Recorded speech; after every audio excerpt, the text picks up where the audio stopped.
Lalaking nakahubad habang naghahalo ng semento sa labas ng bahay hinuli ng mga pulis. Pero bago ang lahat, kung ikaw ay bago sa aking channel, huwag kalimutan na mag-subscribe at i-click ang notification bell for more trending news. Umani ng matinding diskusyon ang insidente sa Mandaluyong matapos hulihin ng mga otoridad ang isang lalaki na naghahalo ng semento sa harap ng kanilang bahay sa barangay Addition Hills dahil umano nakahubad. Viral ang isang CCTV footage kung saan isang lalaking naghahalo ng semento habang walang suot na pantaas sa eskinita dahil sa init ng panahon ang biglang nilapitan ng mga otoridad na armado pa ng mahahabang baril at may kasama pa umanong media.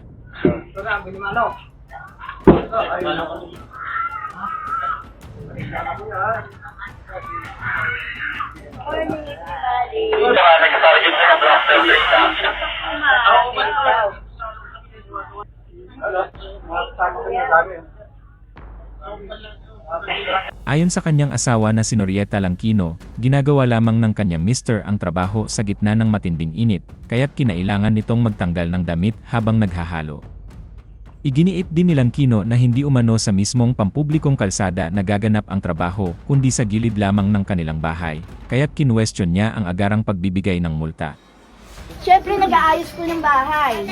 Naghahalo lang. Eto lang naman sa gilid. Hindi naman nakapublic na ano yan. Nakahubad daw po. Siyempre, maghahalo ka. Sa sobrang init ngayon. Kaya ito lang naman po yung bahay namin. Aminado rin siyang may kaalaman sila sa pagbabawal sa pagiging nakahubad sa pampublikong lugar, ngunit binigyang diin niyang iba ang kanilang sitwasyon. Nakikinig kami sa radyo. Nakikinig kami sa balita. Ang bawal sa kalsada lang.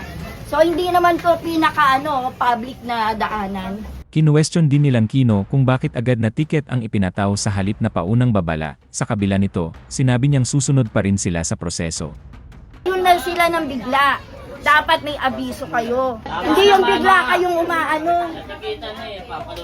Ay natural. Matatanda ang bahagi ito ng mas pinaigting na kampanya ng Department of the Interior and Local Government sa ilalim ni Secretary John Vic Remulla, kung saan hinihikayat ang mahigpit na pagpapatupad ng mga lokal na ordinansa para sa disiplina at kaayusan. Bawal na ang mag-inom sa kalye. Bawal na ang maglatag ng mga silya at ng mga lamesa sa mga kalye at mag-inuman. Pasensyahan tayo. Pag kayo mag-inuman sa kalye, uhulihin namin kayo. Meron na tayong enhanced curfew ordinances para sa mga 18 years old and below. Bawal na kayo sa kalye after 10 p.m. Bawal na ang walang t-shirt na lalaki na palakad-lakad sa kalye. Kahit gaano kainit, magsando man lang kayo.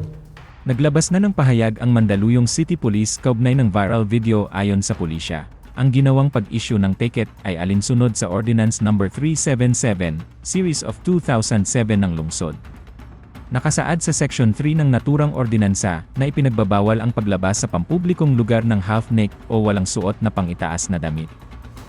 Paliwanag ng mga otoridad, bahagi ito ng kanilang tungkulin na ipatupad ang umiiral na batas at ordinansa ng patas at walang kinikilingan. Aminado rin ang pulisya na maaaring magkakaiba ang pananaw ng publiko sa ganitong mga insidente, lalo na kapag kumakalat sa social media. Gayunman, tiniyak ng Mandaluyong City Police na mananatili silang nakatuon sa pagpapanatili ng kaayusan, disiplina, at maayos na serbisyo sa komunidad, kasabay ng paggalang at integridad sa kanilang trabaho.